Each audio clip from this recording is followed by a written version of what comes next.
good kid, not overly cute or precocious. Boy, girl, it didn't matter, just a child. Her child and his, who'd ask funny questions and sit too close to the TV set and show the spark of his or her own developing individuality. There'd be no child, though. They'd known that was impossible for years since Linda had gone through the ectopic pregnancy in 1975. And there wouldn't be any house in Montclair or White Plains either. Jeff's position as news director of New York's WFYI All News Radio sounded more prestigious, more lucrative than it actually was. Maybe he'd still make the jump to television, but at 43, that was growing increasingly unlikely. We need to talk, he thought.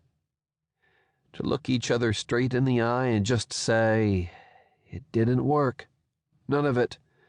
Not the romance, or the passion, or the glorious plans. It all went flat, and there's nobody to blame. That's simply the way it happened. But of course, they'd never do that. That was the main part of the failure, the fact that they seldom spoke of deeper needs, never broached the tearing sense of incompletion that stood always between them. Linda wiped a meaningless, onion-induced tear away with the back of her hand. "Did you hear me, Jeff?" "Yes, I heard you." "What we need," she said, looking in his direction, but not quite at him, "is a new shower curtain." In all likelihood, that was the level of need she'd been about to express over the phone before he began to die. A dozen eggs, her sentence probably would have ended, or a box of coffee filters. But why was he thinking all this, he wondered. He was dying, for Christ's sake. Shouldn't his final thoughts be of something deeper, more philosophical? Or maybe a fast-speed replay of the highlights of his life, 43 years on beta scan. That was what people went through when they drowned, wasn't it? This felt like drowning, he thought, as the expanded seconds passed. The awful pressure, the hopeless struggle for breath, the sticky wetness that soaked his body as salt sweat streamed down his forehead and stung his eyes. Drowning. Dying. No. Shit, no.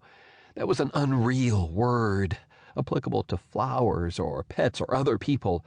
Old people, sick people, unlucky people. His face dropped to the desk, right cheek pressing flat against the file folder he'd been about to study when Linda called. The crack in the paperweight was cavernous before his one open eye. A split in the world itself, a jagged mirror of the ripping agony inside him. Through the broken glass, he could see the glowing red numerals on the digital clock atop his bookshelf. 1:06 p.m., October 18, 88. And then there was nothing more to avoid thinking about, because the process of thought had ceased.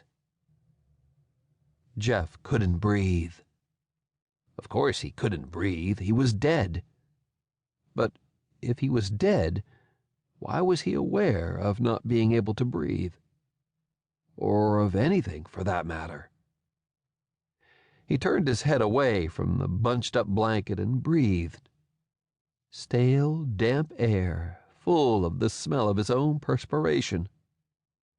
So he hadn't died.